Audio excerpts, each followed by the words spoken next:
Rupali ma'am. Rupali is there with this one, and then Kavi Kaumudi, and then here and there. And I really wonder how much she got for 24 hours or anything No, more no, than that. She got it. I must first tell you that I not only do this, but I also cook and do all the three meals. And I have three dogs. And I have a husband who I have to feed. That's So I what. do Besides all everything. those, Yeah. that's what I really wonder how You you know, really. we belong to that generation which had, empowered ourselves with education and a career, but we never neglected our home, our children. They were as important to us. And Okay. perhaps somewhere we became schizophrenic. Okay, Yes. ma'am, we are live on Facebook. Let us begin. And I would request all the panel members to mute. I would be mute, you know, yeah. Yes. What is poetry? Poetry has is a writing that has the power to capture and communicate a message that no other form of art can do. As a poet is a one who has a gift of poetic thought and imagination. He has the power to influence the society and can bring about remarkable changes, yet he is highly unacknowledgeable, as his work or her work is not directly reflected in the society. People are ignorant and too ignorant of their his and her contribution towards sociological development. Hello, my dear friends and viewers. Hello, my respective panel members, luminaries. Welcome to the 5th episode of Poets Talk About Poets, the Songs of India. We started this program on 7th of September in the honor of Jayanta Mahapatra, who passed away, 27th of August and 2023. The aim of the program is to highlight Indian language poets and their contribution to the realm of literature and the influence left in the society in particular. Today's episode we will be dedicating to one of the finest accomplished poet of India, was passed away on 3rd of November. He's a playwright, painter, he's a physician, but above all, he's a poet, English poet. His name is Gieve Patel.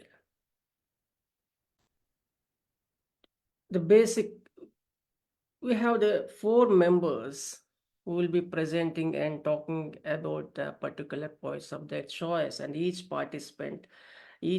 panel member will be given 15 minutes to present about their respective poet. In the last episode, we have, we known about Shiv Kumar Betalvi, who, presented by Dr. Narinder Chima, and Dr. Santosh Bakaya presented Laleswari Lal, that of a Kashmiri poet, and Dr. Janata Ramanathan talked about Thiruvalluvar, Tamil poet, and Dr. Shalini Yadav talked about A.K. Ramanujan, is an English poet. Today we have with us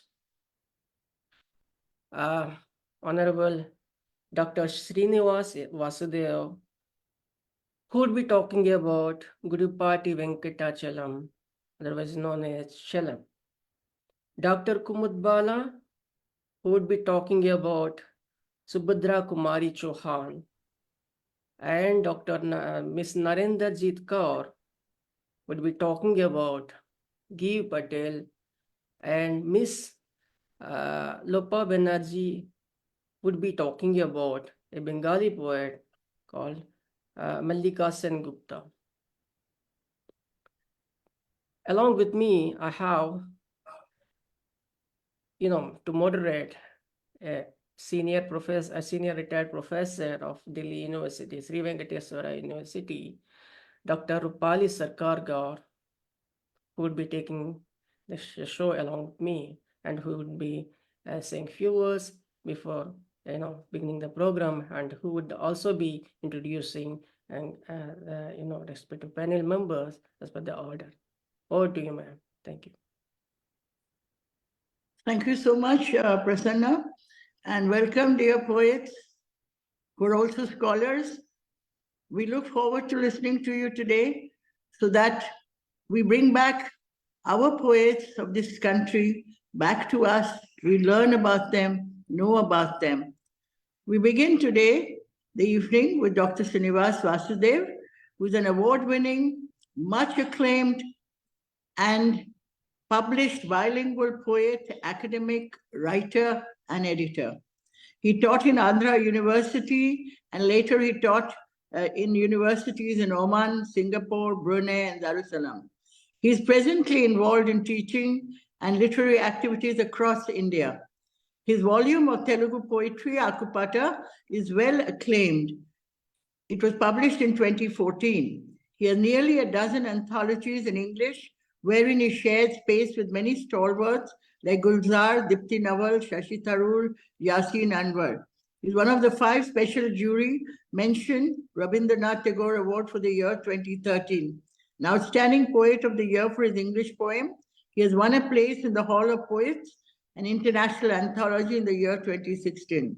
Dr. Srinivas Vasudev will introduce us to the legendary Telugu poet, Gudipati Venkatachalam, a feminist poet, a revolutionary poet, because he spoke up for the society, for the wrongs and the rights, and the right for people to be, take their place under the sun. So we look forward to listening to you. Welcome, Dr. Srinivas.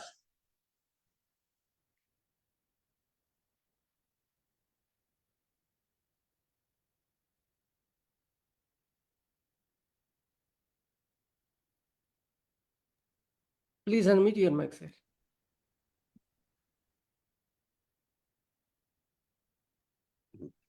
Yeah, thank you very much, Mr. Prasanna Kumar, and also Mr. Rupali Sarkar. In fact, indeed an honor to be invited by Patel Brains. I would like to call it Patel Brains, not the Patel Brains, but for my own grammatical reasons, however. So I'm really happy to be there on the stage in this platform, sharing the stage with the stalwarts of English literature along with me. Anyway, before wasting much of your time, I would like to proceed further with my lecture. So my chosen writer is both a poet as well as a writer. I mean, a novelist and short story writer. He tried all the genres of literature. He's actually, we call it Chalam shortly. And his full name is Gudipati Venkatachalam. Chalam is how he's clearly known. My lecture is partially about Chalam and his works, and partially about feminism. So you might ask me, why should I talk about feminism now? We all know about it. Yes, true. Without mentioning or referring to feminism, well, I would not be able to do justice to Chalam's works, because he is the first male feminist in Telugu literature. The primitive definition of feminism is that women should hate men. Then later on, it slowly underwent, no, it's wrong. Women asking for equal rights on par with men. Then again, it underwent changes and changes and changes. It's like women rather claiming their equal status on par with men. That is how, in short, the present definition of it. So basically, a feminist can be a man also, not necessarily a woman. If a man saying that, yes, a woman should be given equal honor, respect, status, liberty, freedom, money, everything on par with men, because they are no way inferior. I hope most of you know about Virginia Woolf. When she was giving lecture in one of the universities to students, which of course later appeared as a room of one's own, she was saying that What all men can do, women can do. What all women can do, men can do. So one of the mischievous student asked, example please, madam. Pregnancy, what else? So it went on, of course, on a very different note. Virginia Woolf, Sylvia Plath, Emily Dickinson. We all know these popular feminist writers from English literature, American or British or whatever. But when it comes to Indian literature, unfortunately, there are not many feminist writers 30, 40 years ago. 30, 40 years ago, there were not many. There hardly anybody. One is sociological reason that a man cannot be appreciated or accepted if he is a feminist. There's a very unfortunate situation in society, at least in our typical Telugu society. So I don't know about other languages and other writers. But then this man, Gudipati Venkatachalam, he broke the barriers. He said no, because he saw the suffering of his mother. He saw the suffering of his sister. He saw the suffering of the other women in the neighborhood and all. Then what happened and all? I'm just going to read slowly, point by point, but I will not exceed the time limit. Gudipati Venkatachalam, popularly known as Chalam, was an Indian Telugu language writer and philosopher. He was considered to be one of the most influential personalities in modern Telugu literature. Chalam was a strong critic of the fundamental societal architecture of his time. He believed that the barriers created by the society precluded love and mutual understanding from human relationships. In a society that believed in children being indebted to their parents, he proclaimed caring for and bringing up children as the fundamental duty as parents. Both, not just by women. Man should take equal responsibility in bringing up children. That is how he began his movement, or he addresses people, and then he began to, curve a niche in society for his name. Oh, this man is talking something different. So he was widely shunned. During his times, especially for his advocacy of women's rights and his total rejection of the family system. It was not easy, to in those days.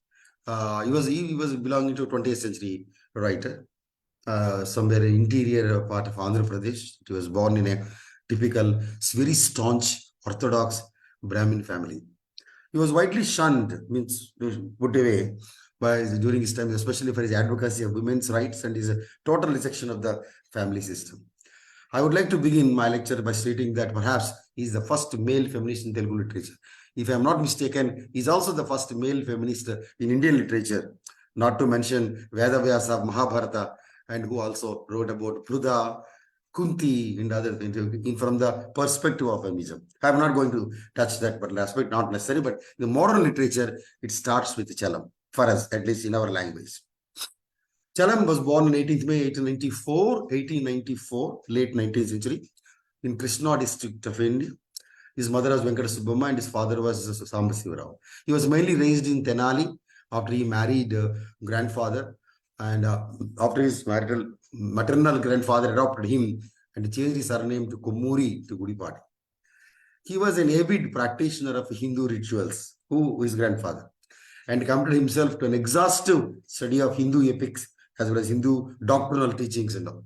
The way his father abused his mother made an indelible impression on this young mind of Gudipati Venkatachalam. Besides this, the manner in which his sister Ammani was coerced and forced into an arranged marriage also made him concentrate on the difficulties that women faced in society in those days. Now, his education, marriage and all, I'll just brief it. Chalam joined Pitapur Maharaja College, and that he was attracted by the preachings of Raghupati Venkataratnam Naidu, the then very powerful social reformer and the founder of Brahma Samaj. Chalam went to Chennai to study for his Bachelor of Arts. Before joining the college, he was married to Chitti Ranganayakama. During his stay in Chennai, he got his wife admitted into a convent for her education and used to drop her at school on his bicycle. She was completely uneducated when he got married, but he wanted her to study, go to school and get degrees and become educated. So he used to drop her on his bicycle to school and joined her and helped her in every way so that she studies. So it's not simply if you speak about it in platforms or in speeches and all, not enough. Practicality is important. That is why I chose Chalam. Chalam stopped wearing the sacred thread, Yajnopavita, that what the Brahmins wear, the white color thread across the chest, the body. He said, no, I denounce it. I don't have to wear that. So, and he started incorporating non-vegetarian food into his diet. Against the Brahminical scriptures or establishments. He mingled with members of all castes, which infuriated his relatives and more so his father-in-law, who banished him from entering his house. At the time, Chalam's wife's age was only 13. 13. It's a kind of child marriage. When his mother-in-law died, Chalam and his friends were not allowed in his father-in-law's house for the funeral because they were mingling with other lower caste people and eating non-vegetarian food. That's what annoyed or infuriated Chalam, so that he thought, no, I should break the shackles of the society and then move freely there. So after completing studies in Madras, Chalam joined in job as tutor in Kakinada and started participating in Brahma Samaj activities. He worked as a teacher and then he worked in a teacher training college, B.Ed college in Rajahmundry. Later became a school inspector also. About his job, Chalam wrote, right, next. He has 9 novels, 45 short stories, and 5 volumes of poetry, and 5 non-fiction works, which made him very popular. 9 novels, 45 short stories, and then many other volumes of poetry. What is his philosophy? What Chalam wanted to communicate or tell the world? Chalam was a strong critic of fundamental societal architecture of his time. He believed that the barriers created by society stopped everything and then it really broke the human relationship. That's his fundamental thinking. He thought that this is not the system or institution that a society should work. And then he was widely shunned. Oh no, next. Chalam's focus in almost all of his works is women and her passion for freedom. I repeat, Chalam's focus in almost all of his works is woman and her passion for freedom. In his days, Brahma Samaj, initiated by Raja Rammohn Roy, influenced many Telugu writers, and they wrote opposing child marriages, Sati Sagamana. You know Sati Sagamana. When husband died, wife was forcibly thrown into the fires and she was burnt alive, which Raja Rammohn Roy got it cancelled by the British government, made a bill in the parliament and said, no, it is a crime now. If you throw anybody, a woman into fire, it is wrong. So from that stage, Chalam wrote, what is happening around me? Why women should die? Something like this. So, and then he also started writing about another social evil and the troubles faced by women in the prevailing system and of marriage. Most women were treated badly in the name of tradition, in the name of religion and caste. They were not allowed to get educated, were made to marry in childhood, mostly to add an insult to an adult or sometimes even aged man. So that was a system, you cannot even imagine that things like this existed in those days, that a 14-year-old girl was wedded to 65-year-old man. And the man used to buy her by paying some money to her parents, which is called Kanya Sulkam, which is opposite of dowry system. Dowry is where the girl gives money and, she gets married to a man now. But in those days, it is the reversal. The old man used to buy the girl, literally. So he thought it is unfair because the girls did not like. They used to cry. Many of them used to commit suicide before the wedding. And so that's another aspect of society which he did not like. They were not allowed to get educated and they were made to marry in childhood, and their aspirations, passions, likes, dislikes were never cared for by the male-dominated society. Women was made to confine herself to the kitchen and was treated like a glorified servant in the house, or even more than a slave. Chalam was the first writer in Telugu to declare war on this situation and started writing for freedom of women from this subservient position. Chalam's women are intelligent, open-minded, passionate, and they do not accept boundaries, which men take pride in flouting, arranging it. So his characters are open-minded, intelligent women. So we want to tell that women is as intelligent as men, and at least in fact more than men, perhaps more intelligent than men. That's what you wanted to establish. And then there is passion for freedom, for liberty, and always barriers. You don't come out of the kitchen, don't come into the living room when husband's friends come and all. You should not go around at all. Nobody should see you. So these barriers, really irritated Chalam to a very great extent. And yes, and then having multiple wives, maintaining concubines, debauchery were considered qualities of men of high society in those days. We seen many short films and films on this aspect. Chalam highlights the fact that women too have their own ideas. Women too have their passions like men. And if a man flouts social norms without caring for women, she can also do the same. Sorry? If a man can do whatever he wants to do, let the woman also do whatever she wants to do. There ends the matter. That is the closing part of his philosophy. Let her go. Let her decide. Well, you may speak about financial independence. Why women suffered in those days? Because they were dependent highly on the husband for their survival, for food and shelter and everything. But he says, no, not necessary. Just do whatever you want to like. That is how the roots of his philosophy of feminism began. Chalam's women do not ask or struggle for freedom.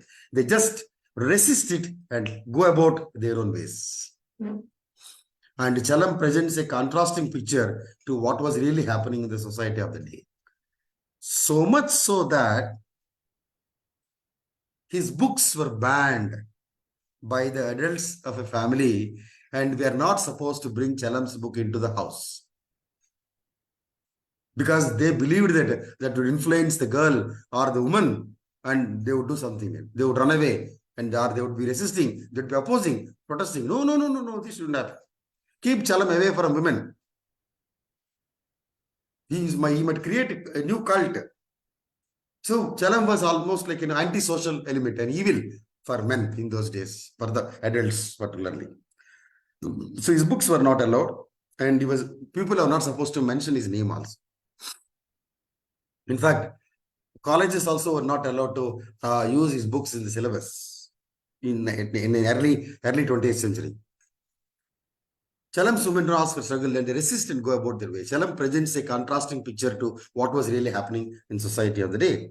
While he was alive, he was considered as a highly controversial writer by his contemporaries. Today, he is considered from a totally different perspective, distinctly different from the writers of his time. He was then and now a champion of women's rights and sensibilities. When we say rights, he was not an aggressive activist fighting for the rights of women and coming to on the road and holding placards and all things. But he wanted to, bring out the changes that he wanted to make, right? So, Daivamichana Bharya means a wife given by God, and very popular novel is Maidanam. These are a few examples of Chalam who really felt that people should be changed, and the characters revolt and they go about their way, showing that freedom, liberty, independence. Otherwise, there is no point in life. Don't live like a slave. If you want to live with freedom. Otherwise, don't live. That's what to say. So I would like to conclude by reading a few lines, just 2 lines from his one of his book called Prema Lekalu, means love letters.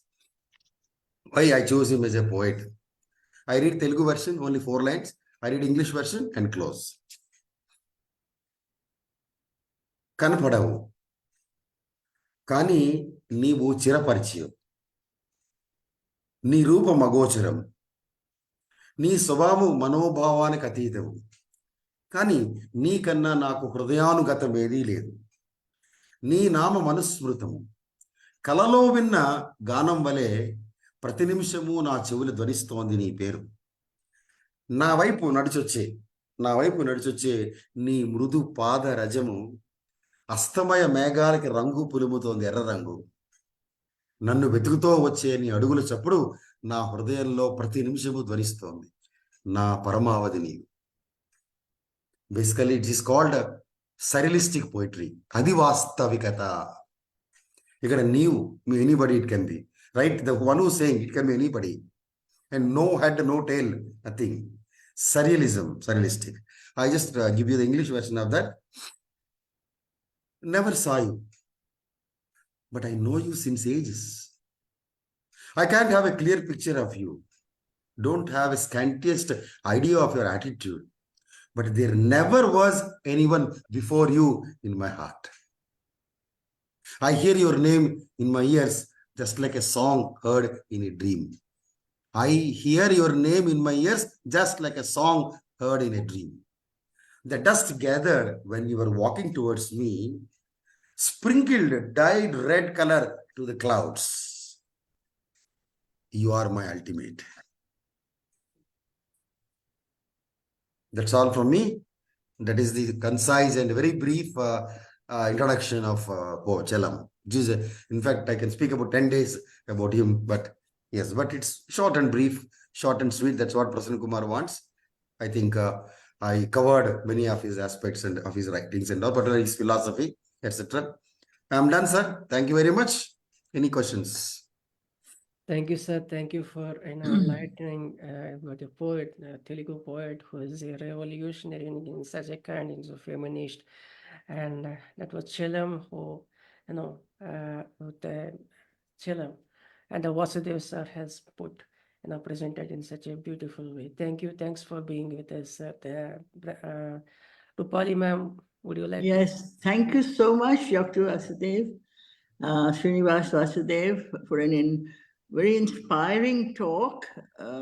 We've learned so much this evening.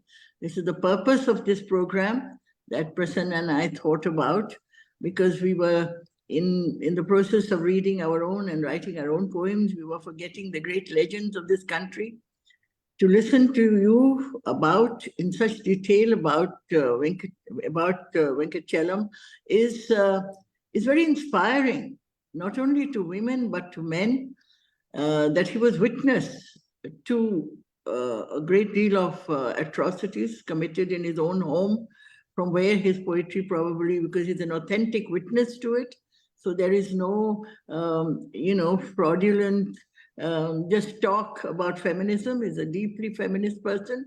And as I have always maintained, that a feminist is not necessarily a woman. A feminist is a person who is concerned about issues related to women. And thank you so much.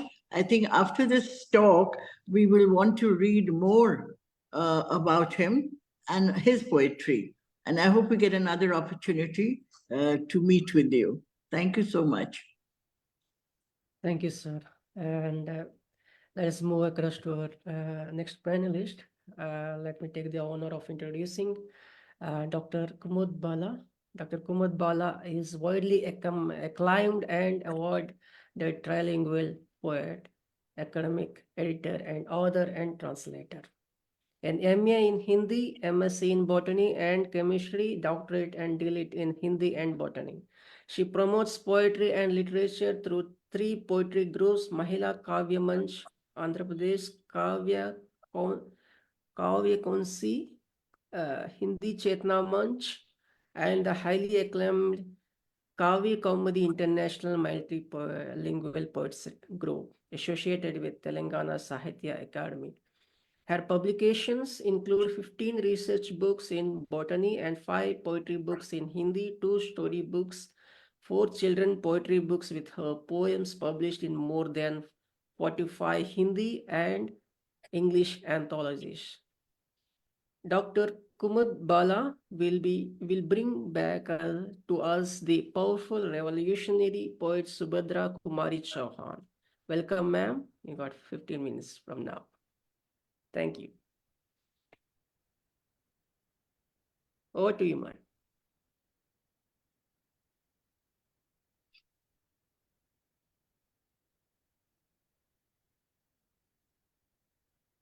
Yes, ma'am. Unmute you.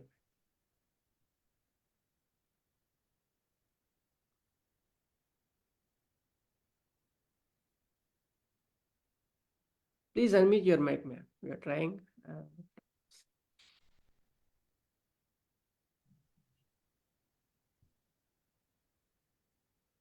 It's okay, I'm audible? Okay. Yes, ma'am, go ahead. So today I brought revolutionary poet Subhadra Kumari Chouhan. Subhadra Kumari Chouhan is very famous in Hindi poetry, and she was the senior of Mahadevi Verma. So Subhadra Kumari Chouhan was born into a Rajput family in Nihalpur village, Prayagraj, Uttar Pradesh. She initially studied in the Crossweight Girls School in Prayagraj, where she was senior to the friends with Mahadevi Verma and passed the middle school examination in 1919. She married Thakur Lakshman Singh Chouhan of Khandwa in 1919, when she was 16, with whom she had 5 children.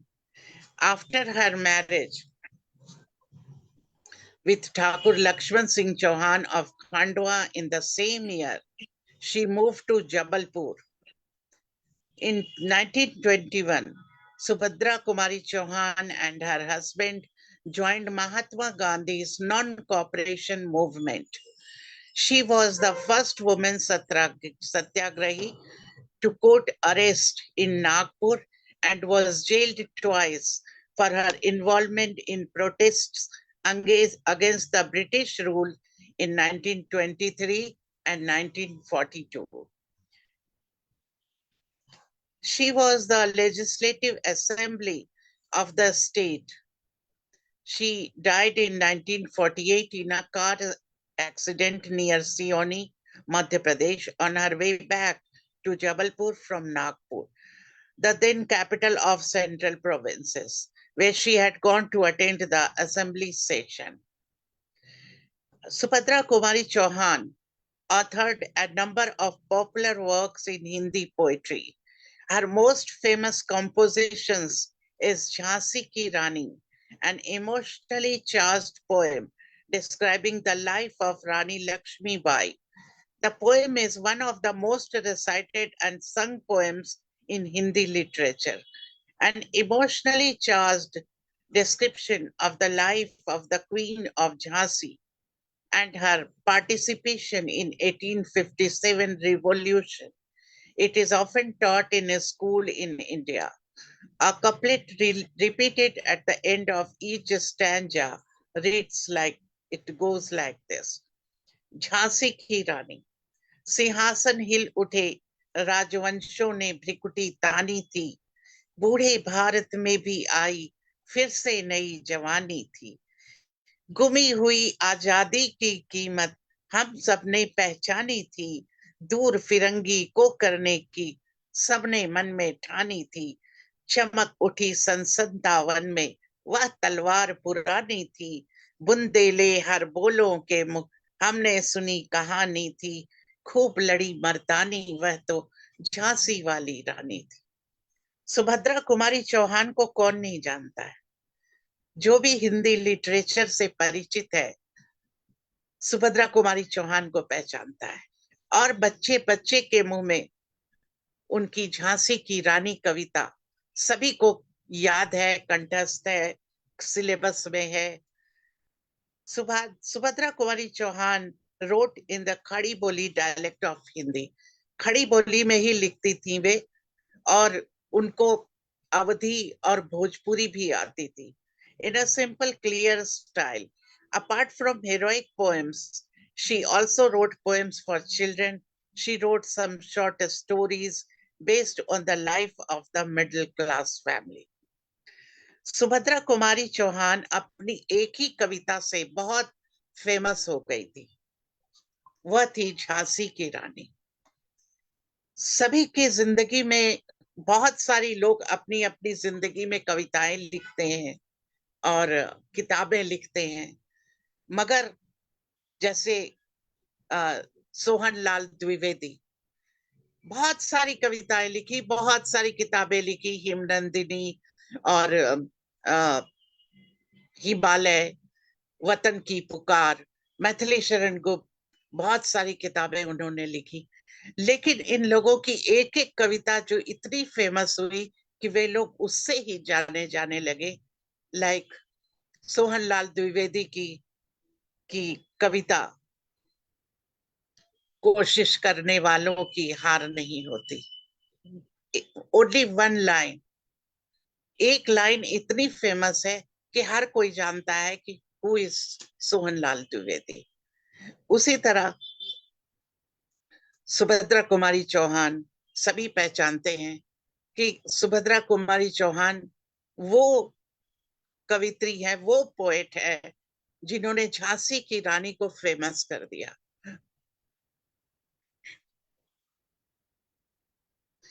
Kanpur के नाना की मुंहबोली बहन छबीली थी, लक्ष्मीबाई नाम पिता की, वह संतान अकेली थी।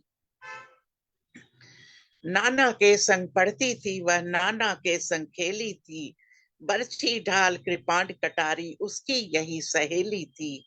वीर शिवाजी की गाथाएं उसको याद जबानी थी, बुंदेले हर बोलों के मुंह हमने सुनी कहानी थी। खूब लड़ी मर्दानी वह तो झांसी वाली रानी थी। अपनी इसी कविता से सुभद्रा कुमारी चौहान बहुत बहुत प्रसिद्ध हो गई। उन्होंने फिर लिखा था वीरों के ऊपर, क्योंकि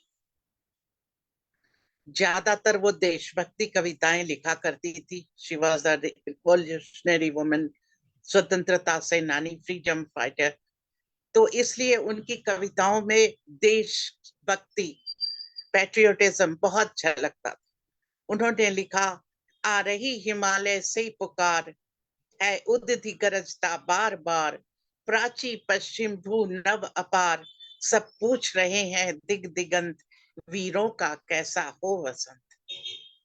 फूली सरसों ने दिया रंग मधु, लेकर आ पहुंचा अनंग वधु, वसुधा पुलकित अंग अंग, है वीर देश में किंतु कंत, वीरों का कैसा हो वसंत। वीरों का कैसा हो वसंत। वसंत एक मौसम है, वसंत एक ऋतु है, लेकिन वीरों के लिए वह वसंत कैसा हो सकता है। वह वीर जो देश पे कुर्बानी करते हैं, देश पे समर्पण करते हैं, देश के लिए मर मिटते हैं, उनके लिए वसंत किस प्रकार का होना चाहिए। उन्हीं की कविता की जमीन पर मैंने भी एक अपनी कविता लिखी थी कि कवियों का कैसा हो वसंत। है शब्दों के गुंजन बार बार, अनुभव की सीमा के उस पार, मौन निमंत्रण कल्पना के तार, विह्वलता व कविता रही पुकार, कवियों का कैसा हो वसंत। आज मधुर प्रेम पे लिखो बंद, स्वप्न जड़ित नयन और अनुबंध, शब्दों की प्याली में दिव्य सुगंध, सूर्य की धरती पहुंचे संत, कवियों का कैसा हो वसंत, कवियों का कैसा हो वसंत। जिस प्रकार की उनकी रचनाएं थी, वह सभी को अपने आप से जोड़ने में बिल्कुल एप्लीकेबल थी। चाहे वह बच्चा हो या बूढ़ा हो या जवान हो या लड़की हो या लड़का हो, सभी को उन्होंने जोड़ कर रखा अपने साथ अपनी कविताओं में। कृष्ण की दीवानी जिस प्रकार मीरा थी, मीरा को मैं तो प्रेम दीवानी, उसी तरह सुभद्रा कुमारी चौहान भी कृष्ण की दीवानी थी, और कृष्ण के लिए उनका प्रेम उनकी कविताओं में भी झलकता था। वह कदम्ब का पेड़, कदम का पेड़ जहां पर कृष्ण खेला करते थे, जमुना की नदी में के किनारे कदम्ब का पेड़ था, और जहां पर वह खेलते थे, वह कदम्ब का पेड़ अगर माँ होता जमुना तीरे, मैं भी उस पर बैठ कन्हैया बनता धीरे धीरे, देती यदि मुझे बांसुरी तुम 2 पैसे वाली, किसी तरह नीची हो जाती वह कदम्ब की डाली, तुम्हें नहीं कुछ कहता पर मैं चुपके चुपके आता, उस नीची डाली से अम्मा ऊंचे पेड़ पे चढ़ जाता। बहुत सुंदर कविता है उनकी, बहुत सुंदर कंपोजिशन। किस प्रकार एक बच्चा अपने आप को कृष्ण मानकर एक कविता के जरिए कहने की कोशिश करता है कि अगर उसका भी घर यमुना के तीर पर होता और वहां कदम्ब का पेड़ होता तो वह भी कृष्ण बन जाता। उन्होंने एक और कविता लिखी, स्नेह की वरमाला, कि मैं अपने प्रिय को क्या अर्पण करूं। मैं अपने, जब आत्मा और परमात्मा दोनों एक हो जाते हैं तो समर्पण किस प्रकार से करूं, मैं ईश्वर का साक्षात्कार किस प्रकार करूं। अपने प्रिय को चढ़ाने मैंने बनाया है एक हार, इच्छा है कि चढ़ाऊं और पहनाऊं मैं यह सुंदर हार। संचित अर्पित कर रखा है मैंने इसमें यह उपहार, कुसुमित पल्लवित उल्लसित मुखरित वन उपवन के द्वार। बहुमूल्य समय है उनका जो मैंने उनसे है मांगे, प्यार मेरा परवान चढ़ा और निकल गई मैं आगे। मेरे भाव मेरी वेदना पलकों पे अश्रु ठहरे हैं, प्रियतम की मुरली की धुन से भाग्य मेरे हैं जागे। ये स्नेह की वरमाला, इच्छा है चढ़ाऊं और पहनाऊं मैं यह सुंदर हार। यह उनकी इच्छा थी कि अपने प्रिय को मैं क्या समर्पित करूं, क्या समर्पण दूं, और उन्होंने उनमें यह भावना जागृत हुई कि यह कविता उनको बहुत ही भाई। बहुत ही सुंदर कविता उन्होंने लिखी। दो तीन और कविताएं हैं उनकी, जो है राखी की चुनौती। बहन आज फूली समाती न मन में, तड़ित आज फूली समाती न घन में, घटा है न फूली समाती गगन में, लता आज फूली समाती न मन में। शब्दों का प्रयोग, ट्विस्ट एंड टर्न, शब्द किस प्रकार से प्रयोग होते हैं और कैसे उन्होंने एक एक वर्ड को एप्रोप्रिएट रखकर कैसे उन्होंने अपनी रचना रची है। बहन आज फूली समाती न मन में, तड़ित जो बिजली चमकती है, फूली समाती न घन में बादल में, घटा है न फूली समाती गगन में, जो बादल है वे गगन में फूले, आसमान में आकाश में फूले नहीं समाते। और लता जो वन में खिलती है, जो लताएं होती है, छोटे छोटे वृक्ष की लताएं, वे समाती न मन में, वो समाती न मन में। कहीं राखियां है चमक कहे कहीं पर, कहीं बूंद है पुष्प प्यारे खिले हैं, ये आई है राखी सुहाई है पूनो, बधाई उन्हें जिनको भाई मिले हैं। सुभद्रा कुमारी चौहान ने जैसी कविता लिखी, देश के सभी उनके भाई थे, खासकर वीरों को उन्होंने अपनी सारी कविताएं समर्पित की हैं। वे महादेवी वर्मा की सीनियर थी, एक स्कूल में पढ़ी थी, लेकिन कविता कहने का अंदाज महादेवी वर्मा का अलग था। वह एक वियोग विरह उसको लेकर वे दीप जलाती हुई अपनी कविताएं लिखती थी महादेवी वर्मा, जो सीधे हृदय पर वार करती थी। और सुभद्रा कुमारी चौहान जोश में भरी हुई कविताएं, शौर्य, वीरों के लिए, देश के लिए उन्होंने लिखा, जो हमारे मन में भी ये भावना जागृत करती थी कि हम भी उन जैसा बने, उन वीरों की तरह अपने को समर्पित करें, अपने देश के लिए समर्पित हो जाएं। ऐसी कविता उन्होंने लिखी।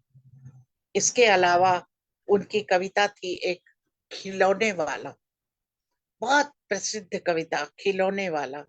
वह देखो माँ आज खिलौने वाला फिर से आया है, कई तरह के सुंदर सुंदर नए खिलौने लाया है, हरा हरा तोता पिंजड़े में, गेंद एक पैसे वाली, छोटी सी मोटर गाड़ी है, सर सर सर चलने वाली। ये सारी कविताएं उन्होंने बच्चों के लिए लिखी थी। सीटी भी है कई तरह की, कई तरह के सुंदर खेल, चाबी भर देने से भक भक करती चलने वाली रेल। गुड़िया भी है बहुत भली सी, पहने कानों में बाली, छोटा सा टी सेट है, छोटे छोटे लोटा थाली, छोटे छोटे धनुष बाण है, छोटी सी तलवार है, माँ से लेने को साड़ी, मचल मचल सरलाक कहती है, पर माँ तापसी यज्ञ कैसे करेंगे, जंगल में जा किसी ताड़का को मारूंगा राम समान। यह छोटे छोटे खिलौने इस प्रकार से बोलते हैं और अंत में वे कहती हैं, किससे लूंगा पैसे, रूठूंगा तो कौन मना लेगा, कौन प्यार से बिठा गोद में मनचाही चीजें देगा। यह उस जमाने की बात है जब हमारा देश इंडिपेंडेंट नहीं था, आजाद नहीं था और पैसे बहुत कम मिलते थे। उस समय पैसा चलता था, 1 पैसा, 2 पैसा, 1 चवन्नी, 2 चवन्नी, आधी चवन्नी, उस प्रकार का, उस तरह का हिसाब होता था। आज वो सब चीज नहीं है। उस समय का 10 रुपया आज के 10,000 के बराबर था। तो ये जो चीजें थी छोटी छोटी, जो बच्चों के मन की चीजें 1 पैसे, आधे पैसे में मिलती थी, तो उनकी कविताओं में ये सब देखने को बहुत मिलता है। सबसे प्रसिद्ध कविता जो उन्होंने रची अपने जीवन में, एक जालियांवाला बाग, जो बहुत ही नरसंहारी था, जालियांवाला बाग का हत्याकांड, जिस पर सभी लोगों ने अपनी कलम चलाई। सुभद्रा कुमारी चौहान भी चलाई, लेकिन जिस कविता से वो प्रसिद्ध हुई वह कविता थी झांसी की रानी। झांसी की रानी लक्ष्मीबाई के चरित्र को, कैरेक्टर को उन्होंने इतना आयाम दिया, इतना उभारा कि ऐसा लगता है जैसे हम सामने लक्ष्मीबाई को देख रहे हैं। तो ये थी सुभद्रा कुमारी चौहान, जो बहुत अच्छी कविता लिखी, अमर हो गई, अपनी एक कविता से अमर हो गई। और बड़े लोग कहा करते हैं, महादेवी वर्मा ने कहा, सोहनलाल द्विवेदी ने कहा, मेरे पिताजी ने कहा कि ऐसी रचना रचो जो तुम्हें इतनी प्रसिद्धि दिला दे कि उस रचना से तुम्हें जाना जाए, ना कि तुम्हारे नाम से जाना जाए। आज झांसी की रानी कविता से ही सुभद्रा कुमारी चौहान जानी जाती हैं, सोहनलाल द्विवेदी जाने जाते हैं, मैथिली शरण गुप्त जाने जाते हैं। Thank you so much. Thank you. Thank you, ma'am. That was profound presentation, very beautifully presented, and we get to know about the personality that you have beautifully, tried to portray.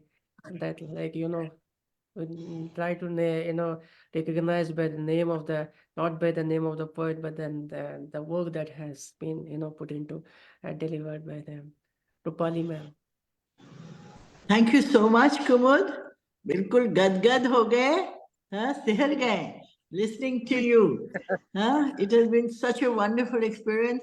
Subhadra Kumari Chauhan के बारे में तो हम झांसी की रानी के through as children we knew, but आज मुझे समझ में आया, जो मैं पहले बहुत थोड़ा resist करती थी the word मर्दांगी. I used to think that it's male, but it's masculinity, बहादुरता है, एक बहादुर इंसान is what she is talking about. She's talking about a brave person. मैं ग्वालियर में झांसी की रानी की जो समाधि है उस पर सुभद्रा कुमारी चौहान के ये लफ्ज लिखे हुए हैं। एंड ये कहानी जो है, जैसे आपने कहा कि we should be known by our रचना, हमारी जो रचना है, हम जो लिखते हैं उससे हमें जाना जाना चाहिए, हमारा नाम doesn't matter. But thank you so much. आज आपने एक बहुत बड़ा कवि, एक बहुत बड़ा रेवोल्यूशनरी कवि हमारे सामने ले आए हैं दोबारा। एंड इस प्रोग्राम को मतलब जो माने रखा है, जो किस रीजन फॉर दिस प्रोग्राम, वो बहुत फुलफिल हुआ है। मुझे बहुत खुशी है। Kumud, I'm very happy to have you here today. All of us are. Please come again. Thank you so much. Sure.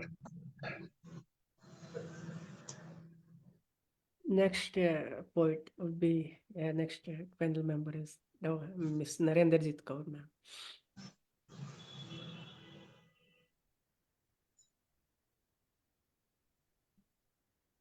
We have Narenderjit Kaur now. Yeah. Prasanna? Yes. Welcome to our program, Poet Speaks About Poets. Narenderjit Kaur, today's program is dedicated to the poet you'll be speaking about, one of the most sensitive poets that I have known as a student and as a teacher. For our viewers, Narenderjit Kaur is a well-known, widely published trilingual poet, academic, editor, and short story writer. A former professor, Narenderjit Kaur has taught English literature for several decades to university students. She has created a niche for herself in the field of translation by translating 5 books from Punjabi into English, 3 novels, and 2 collections of short stories. Her 7th book, The Icicle, a collection of short stories, marks and making its literary mark and it has been launched by Fertile Brains, and it is receiving many accolades. A collection of short stories, her foray into the captivating realm of creative writing. She's a trilingual poet, as I mentioned. She's been published widely. She has created a niche for herself, and today she is going to talk about Gieve Patel. And Gieve Patel is one of the most sensitive writers who've written in English, and I think perhaps in Marathi too, I'm not sure. But you will tell us about him and his very famous poem, How to Kill a Tree. Thank you so much. Thank you so much, Rupali. I'm audible. Am I audible? Yes, ma'am. Yes, Yes, very much. Thank you so much for having me here today. It's my honor and my pleasure to be a part of an initiative that poets talking about poets. Although I'm not an established poet, but I write every now and then. And now, Gieve Patel, as Rupali said, that the program is dedicated to him. Now I would be talking about him, his poetry a little bit, and then I'll be discussing his poem on killing a tree. I would like to call Gieve Patel an existential poet who was on a spiritual journey trying to find his own meaning in this world, where he felt out of place, an outsider in search of his roots. The poetic word of Gieve Patel offers a sensitivity to social injustice and suffering. A man of varied talents, he was a physician and anatomist, a medical practitioner by profession, and a writer, painter, and sculptor by passion, who could wield the surgeon's scalpel, a poet's pen, a painter's brush, and a sculptor's chisel with equal perfection and finesse.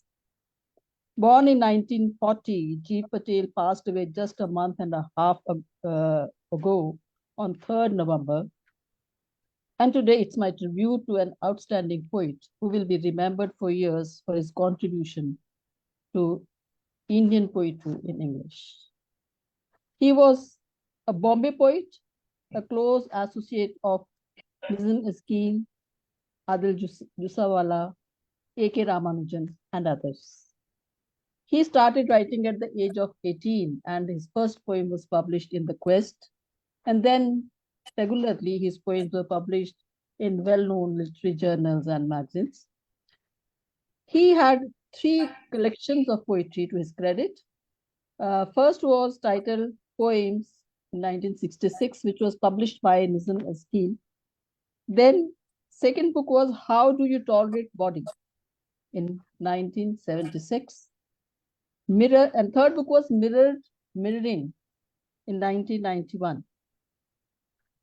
And in between, he wrote 3 major plays: The Princess in 1971, Swaska in 1982, and Mr.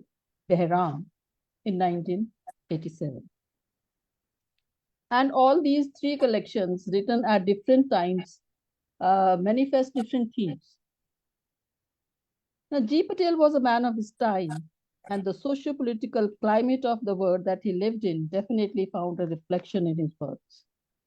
The post-independence struggles and strifes of the common man, the Gujarat riots of 1969, and the emergency of 1975 had a great impact on the young G. Patel, who at that time was fighting his own existential struggles.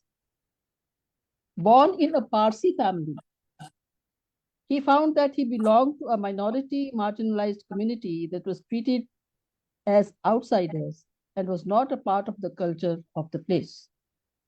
This sense of not belonging can be felt in his poetry. And the second conflict that he was going through was that while he belonged to a well-to-do family of doctors, his grandfather had huge land holdings in Gujarat, but his sympathies were always with the downtrodden, the servants, and the farm workers, which didn't go well with his grandfather.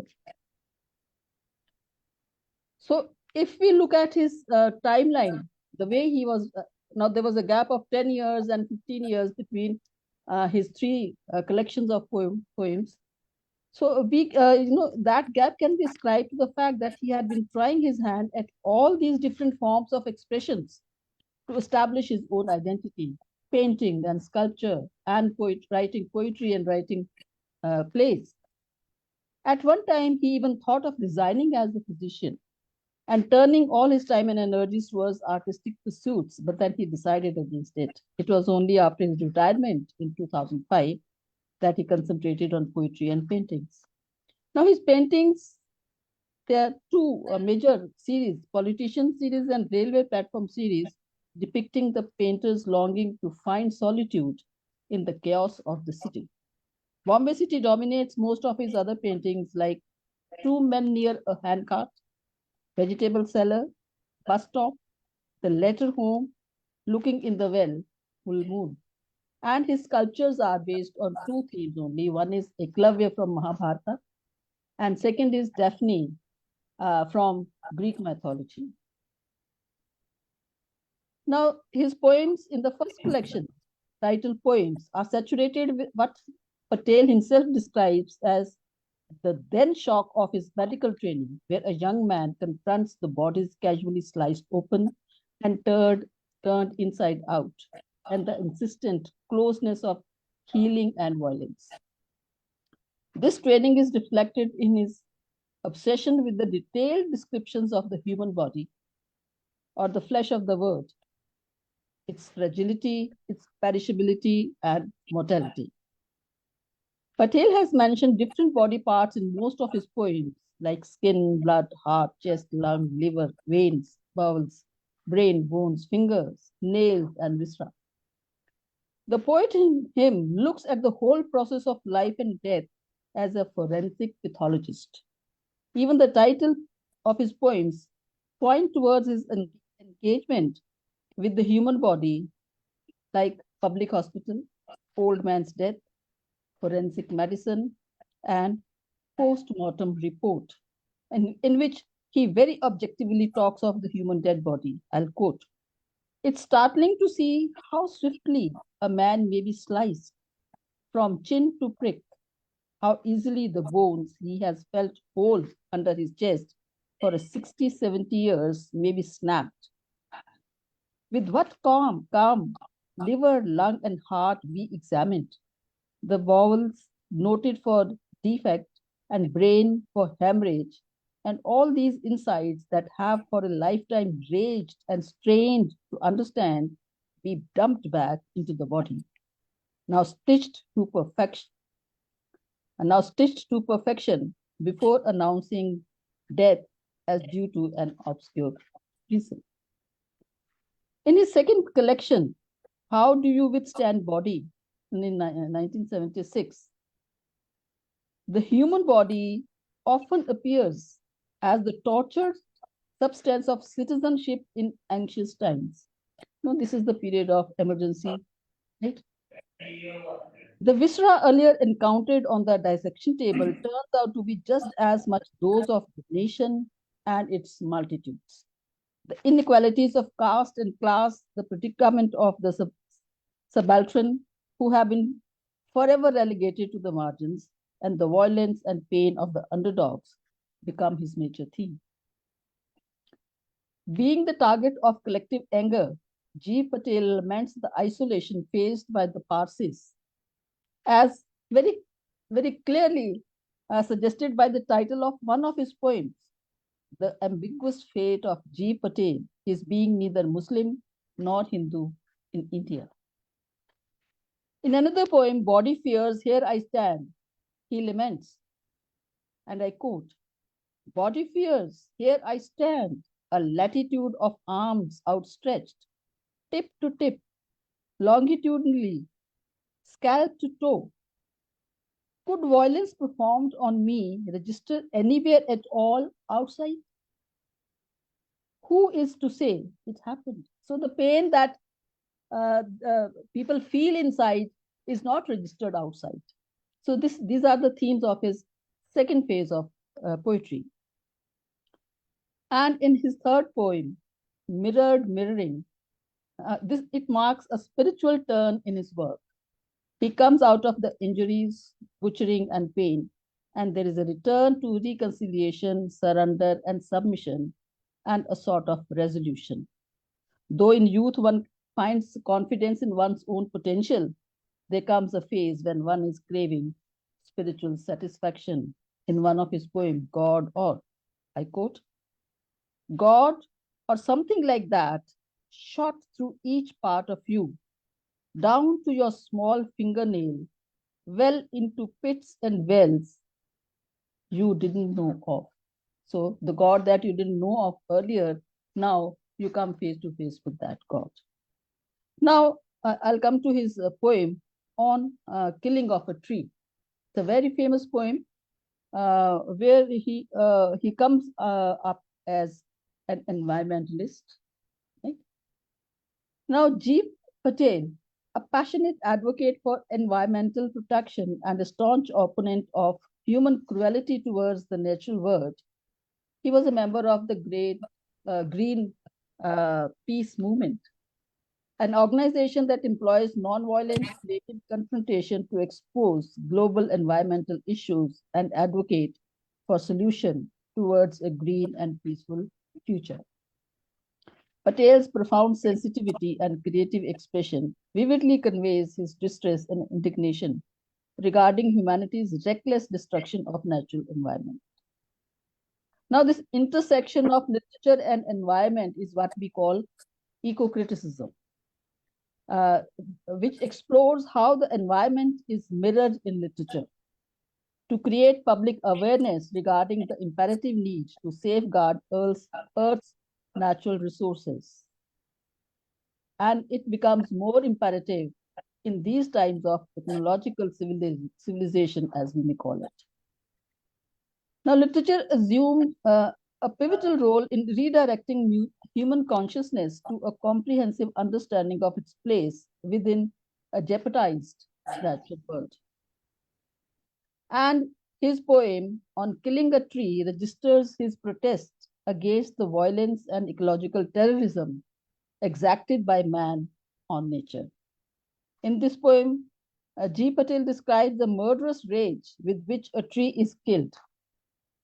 And the tree symbolizes nature as a whole. Now I'll read the poem and then I'll talk about it. Here's the poem. It takes much time to kill a tree.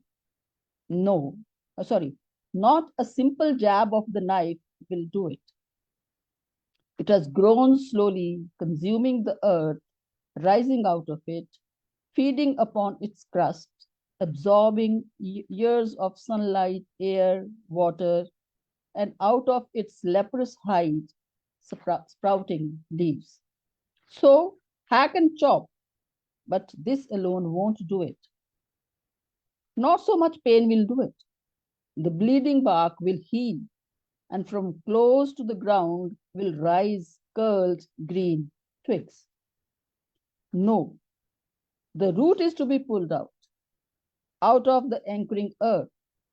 It is to be roped, tied, and pulled out, snapped out, or pulled out entirely, out from the earth's cave, and the strength of the tree exposed, the source, white and wet, the most sensitive, hidden for years inside the earth.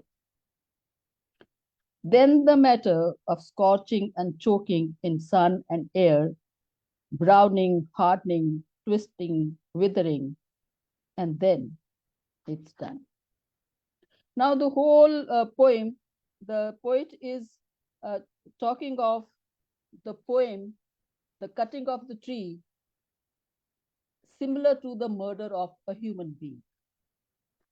Now, it is not easy to kill a tree because of the regenerating power of nature. Now, it takes much time to kill a tree, not a simple jab of the knife. Now, the jab of the knife is a cruel action that when you are stabbing a person to death. So he says, no, that will not do, because the tree has taken a long time to grow up. Years and years have gone into nourishing of the tree, and from a small sapling, it has become a huge tree, very strong, because it has taken its nourishment from the earth, from sun, from air, from water. Like a small human child grows up and has his different organs, like the bones, the muscles, the brain, the heart, the lungs, they grow, and it takes very long time for a small child to bloom into a mature grown-up man. Similarly, a tree takes a long time, nourishment of all the elements of nature, only then it becomes a big, huge tree. And to kill that tree is not an easy task, because if you chop the bark, it will bleed. Now, human body, human organs, he's using all of them. So he says that the bleeding bark heals. So the tree will heal back to wellness. You cut the bark, it will be healed. You chop the branches, new sprigs will come out of from near the earth. But man, in his selfish motives, he can think of different ways. So now he says, and when different elements of nature go into creating a tree, so by pitching himself against the tree, man is pitching himself against all these elements of nature. He is pitching himself against the sun, against the earth, against air, against water. And that's why it's not easy for him to cut the tree. And then he thinks of hitting at the root. So now he says, no, the root is to be pulled out. Now he decides, he comes to know where the energies of the tree lay. And it reminds me of that story from the Bible of Samson and Delilah. Samson's energy lay in his hair. So he never cut his hair. Delilah wants to know that. Then twice or thrice he doesn't tell. And then he tells the secret. Then his hair is chopped and he is captivated. So now the man knows that it is the root that has to be taken out. And the terminology that he's using, that the root is to be pulled out of the anchoring earth. The connection is with the earth. It has to be roped, tied, and pulled out, like you are dragging a prisoner. You are dragging a prisoner, taking him to the altar of death. Out from the earth cave, that is the womb of the mother earth. That is the source. So the source has to be hit. So that source is white and wet, the most sensitive, hidden for years inside the earth. So then it becomes a matter of scorching and choking, and the sun, which at one time had been giving nourishment to the tree, now it dries it up. Now the function of the sun is reversed. Air, which has been giving life, it has been giving carbon dioxide to the tree, now it is, drying up the moisture out of the earth.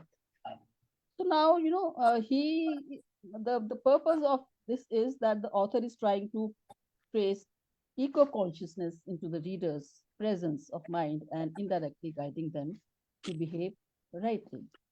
And it can be called a conservation poem, and his tone is very cold because he wants to shock the people out of their thinking and understand that what they are doing with the nature. And he's using all the images that he's creating of violence, hack, chop, pull, tie, snap, scotch, choke. So I think without adding much to it, so I would like to say that this is a poem which where he's trying to sensitize people about the cruel treatment that man is giving to the nature.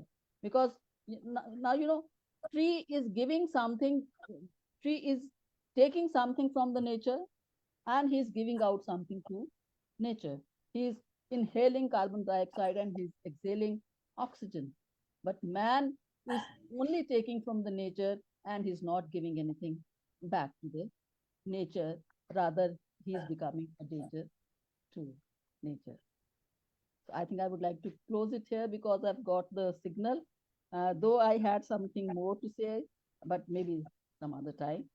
And thank you so much for having me, and thank you so much for listening to me so patiently. Thank you. Thank you, ma'am. He was considered to be green movement, champion of green movement. His nature was his priority. Rupali, ma'am. Well, thank you so much for this wonderful presentation. What poets can do for us, that's what you have brought to us today, Gieve Patel. He's no longer with us, but his poetry with us.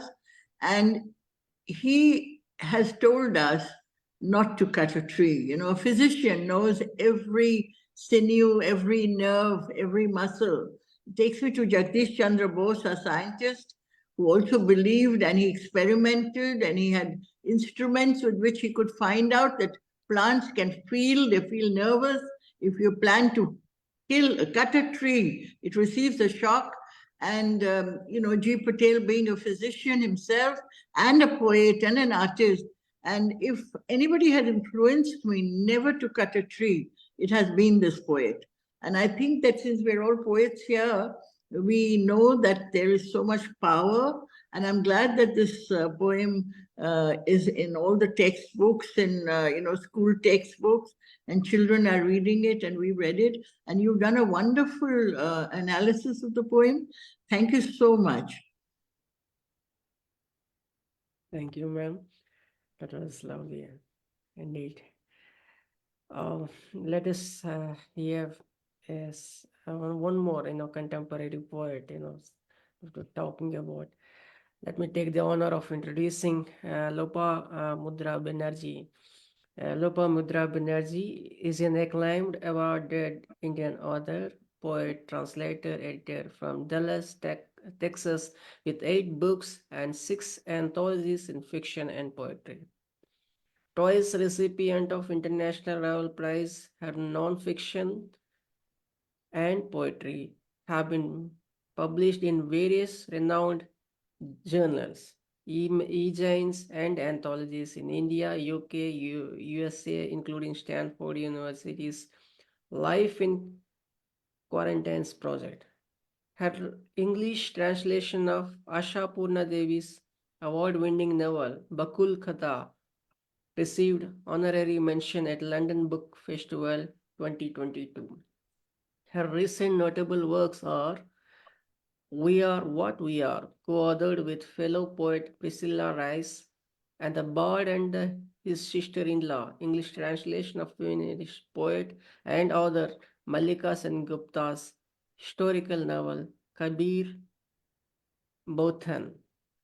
In this episode of Poets Talk About Poets, Lopamudra Banerjee will talk about Mallika Sen Gupta, the feminist poet and scholar of Kolkata, West Bengal, whose work, novel, she has translated for global audience. Let's hear from her. And thank you, ma'am. Over to you. Am I audible? Yes, ma'am. Okay.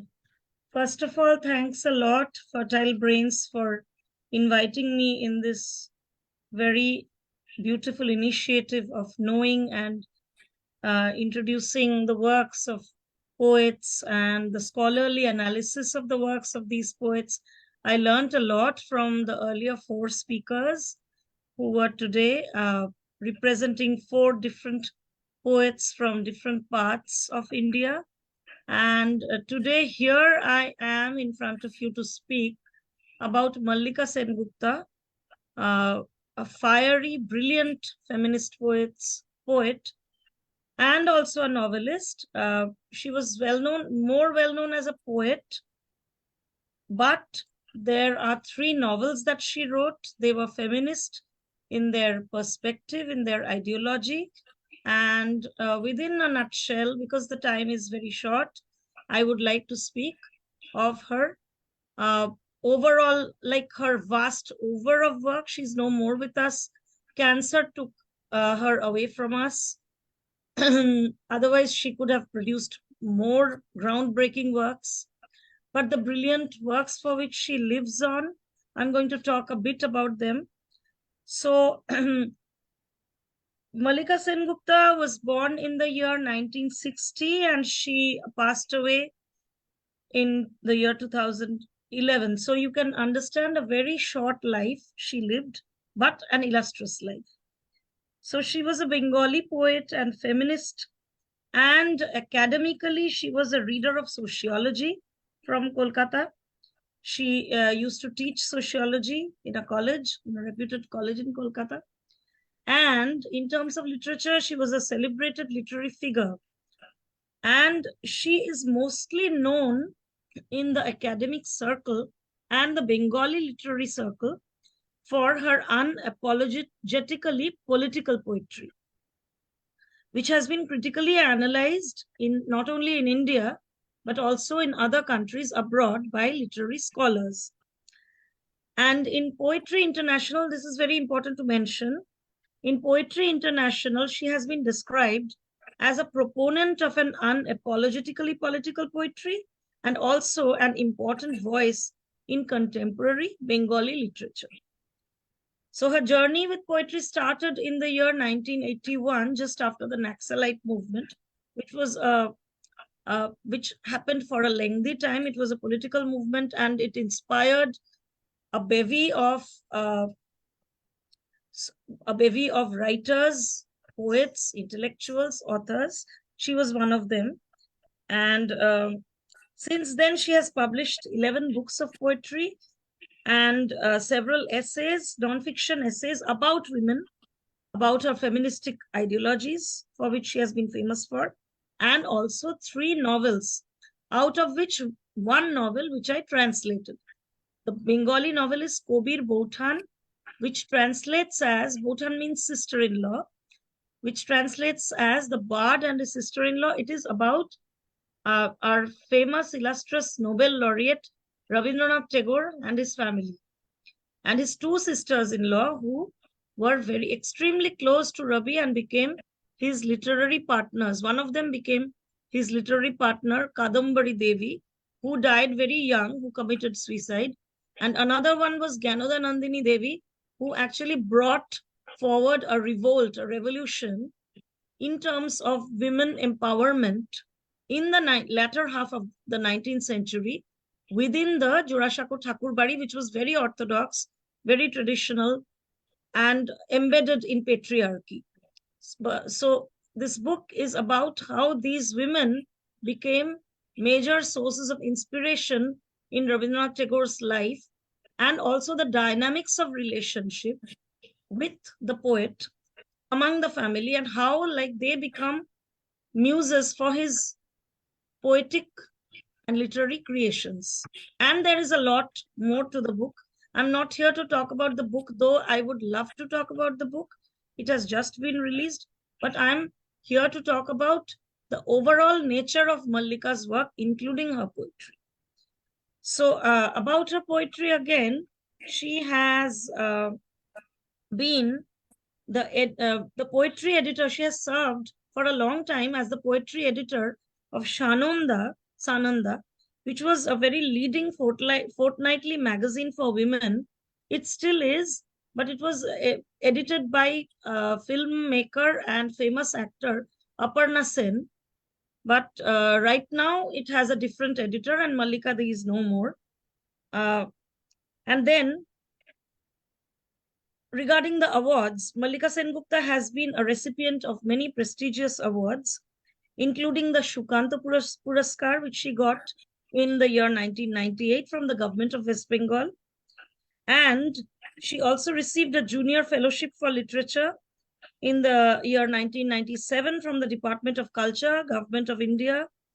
And in between, she has traveled to several poetry festivals, conferences, seminars all over India and abroad in countries like Sweden, Austria, USA, Bangladesh, and several English translations of her work have been anthologized and also published in various literary and academic journals. And she, along with her noted poet husband, who is also a celebrity in his own right, poet and academician Subodh Sarkar, she has been the founder editor of Bhasha Nagar, which is a culture magazine in Bengali, and as an activist and educationist, she has been actively involved with the causes of gender justice and other social issues throughout her lifetime.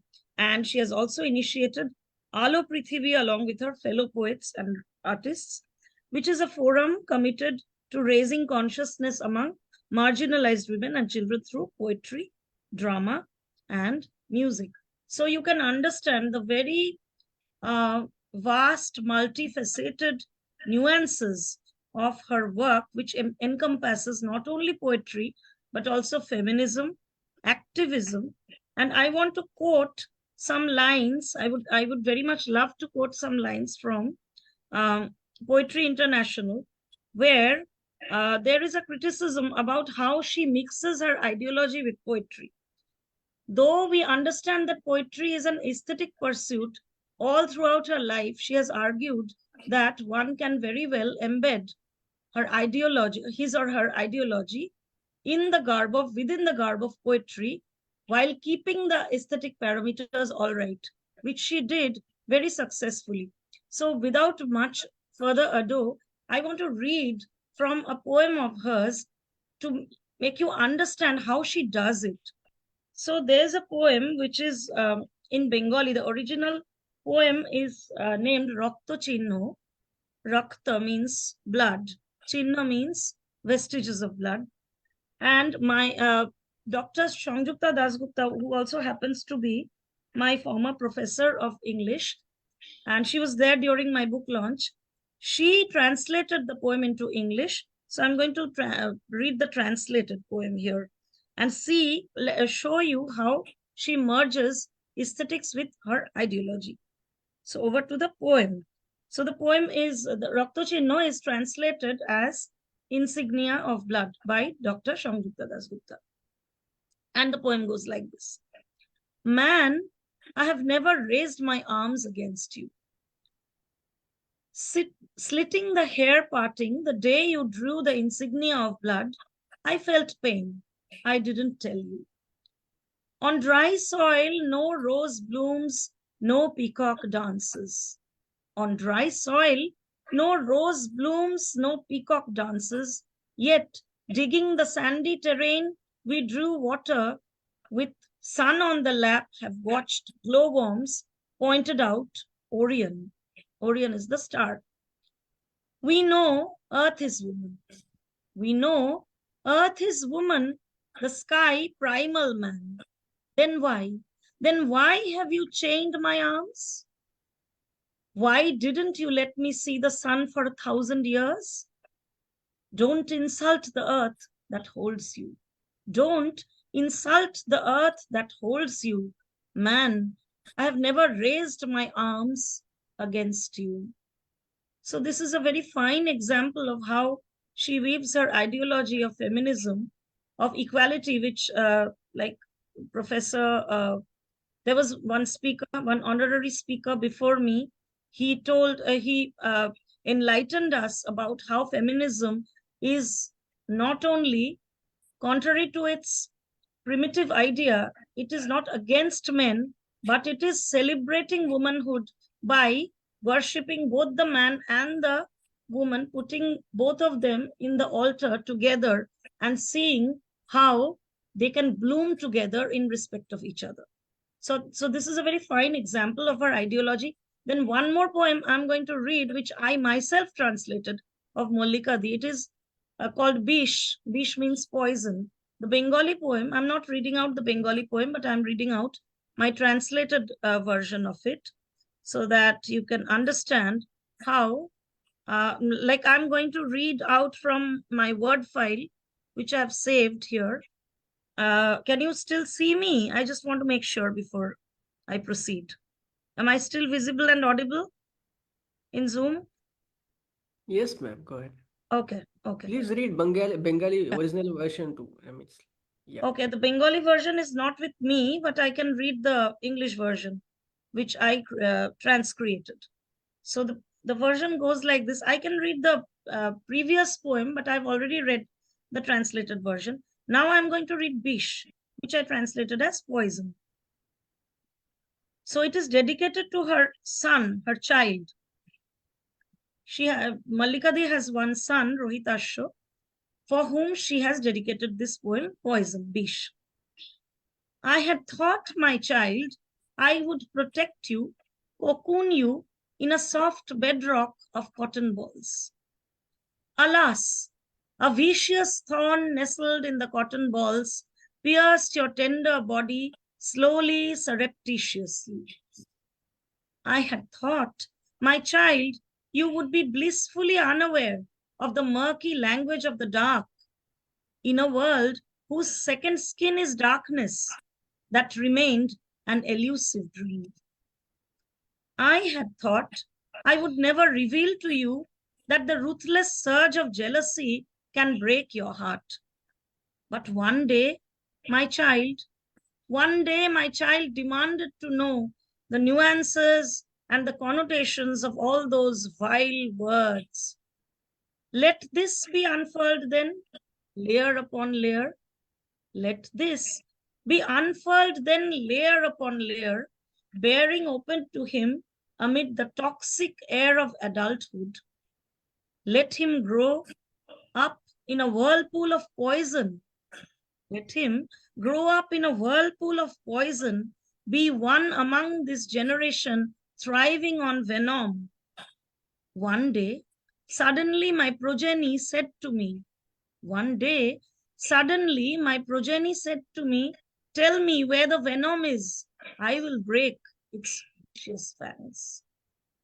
Here goes the poem, Bish, which I translated as poison.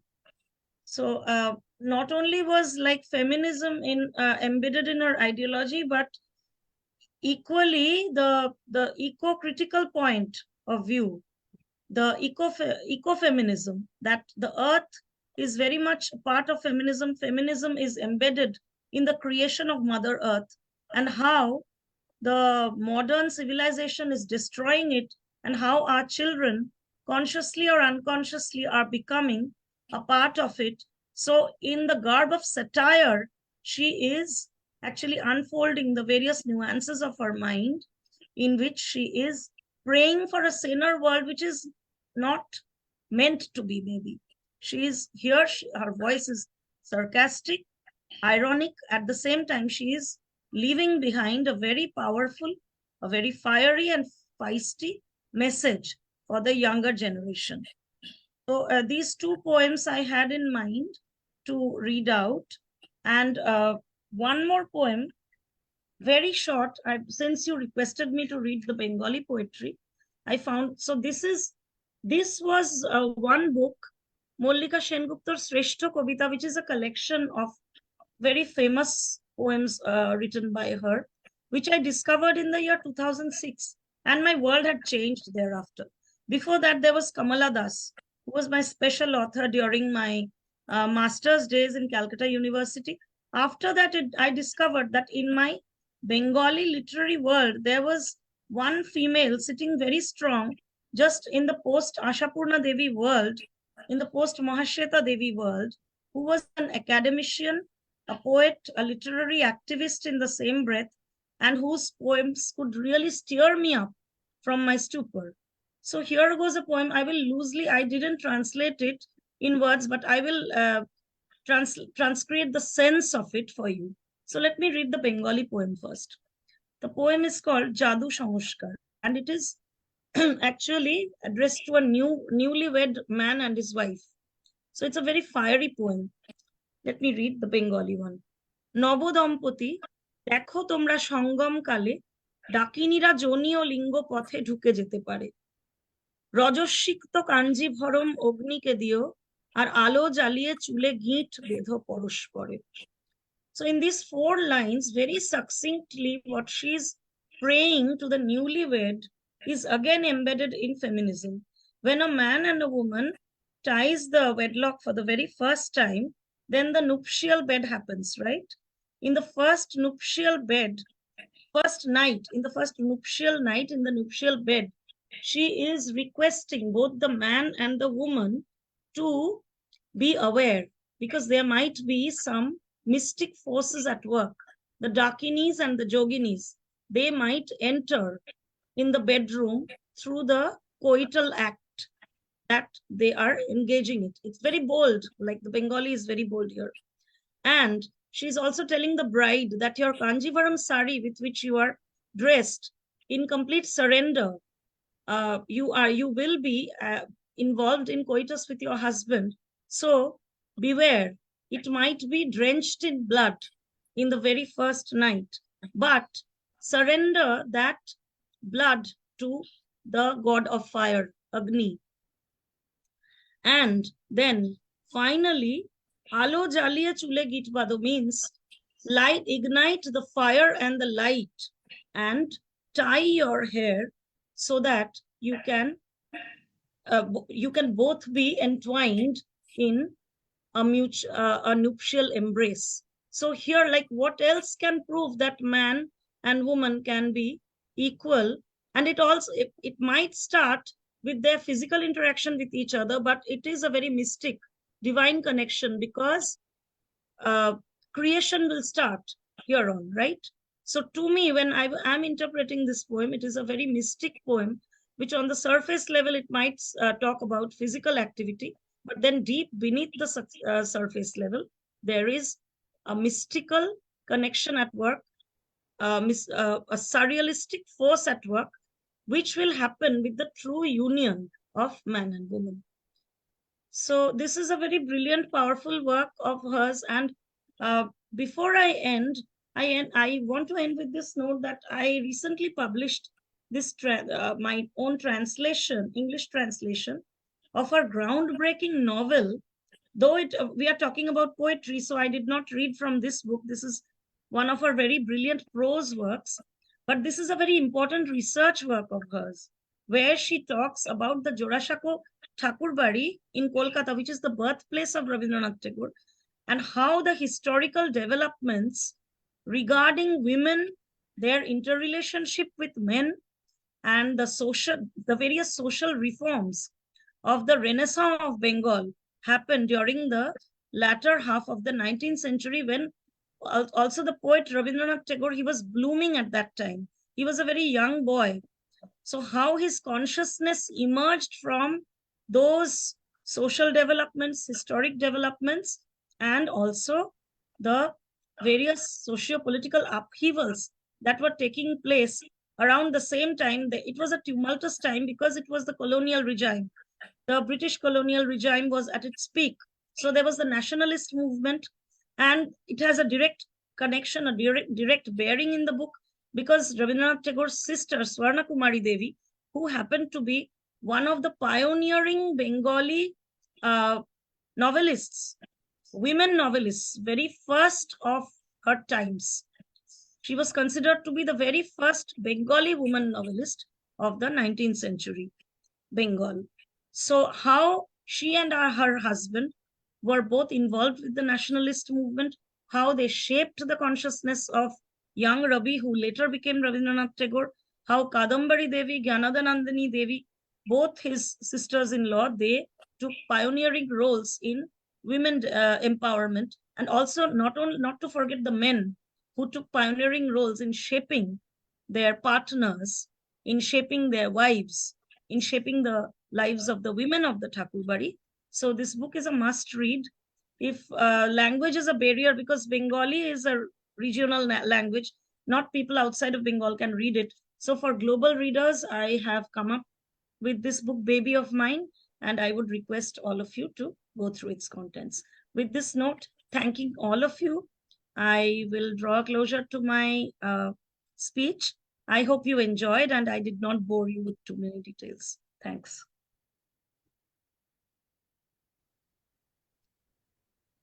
Well, what could be? We're always talking about the equality, it's like, and if the uniqueness of the both male and female, and the standpoint of, having them in the sequel standpoint. We always, talk about those things, and we usually, highlight the fact of these things, the uniqueness of these qualities of genders and all. And yes, ma'am, that is, we would be discussing that, in the more a subtle way, in a more philosophical way. In this coming Saturday, we'll be having this book discussion, which is more, higher philosophy, that we try to, go deep into it. And let me say, you have presented it so beautifully, the feminist, at least the next. Yes, nothing goes without, they equally have to balance. Thank So, you. Namaste. Pran ma'am, Rupali ma'am.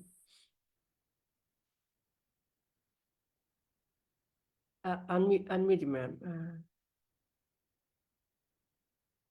Yeah. Now, can you hear me now? Yeah. Yes, ma'am. Thank you so much, Lopa. I must first, I'm really grateful because I know you've had a very, you've been very busy with your book launch, and you've been having to run around from one place to another, and it's been very successful. And we wish you great success with the book. But thank you for taking time off and being here, and for specially introducing us to a contemporary writer, somebody who has made such an impact, and about whom we didn't know much about, and you have brought her to us, and definitely, drawn us to the kind of writing, and such powerful writing. And translations are so important, because without the translation, so many things would be lost. And we hope that you would come again and again to our program. Today has been a very successful evening. I'm looking very pleased. I'm looking like the cat that has, sipped the cream and the milk and everything, because we've had such great scholars and, who have participated today. And I'm sure Prasanna and are very, very grateful, extremely grateful. Thank you so much, Lopa. Thank you, my dear friends. Thank you, my dear viewers, those who are watching. And will be today we had the honor of having 4 extremely talented, extremely esteemed luminaries amongst us, and who introduced us, who made us, enlightened us, the poets that who talked about the Telugu poet who is a feminist, and a English poet who is a Gieve Patel, who worked on environment, and he's not only a scholar but also is a physician, in painter. And Kumud Bala ma'am has talked about the Mahashweta, Subhadra Kumari Chouhan, which I could recall those poems that I have read, and it reminds me then, which I had studied in my degree graduation. And Lopamudra ma'am, we talked immensely about the importance of feminist poet that is contemporary, yet that the introduction was so beautiful, and we wish more from here. We could just wish her the book and get wider reach, and so thank you, my dear viewers. Thank you, my dear our panel members, for gracing this occasion. And we will be announcing the next episode in coming days. So stay tuned. We'll be having a Saturday on book talk, and Sunday you can join for the recitals. And morning, Monday 25th, we'll be celebrating with Christmas with kids from 11 a.m. to 1 p.m. Indian Standard Times. Stay tuned. Thank you. Thanks Merry for being with Christmas and us. a very happy New Year. Thank you, ma'am. Very happy New Year, ma'am.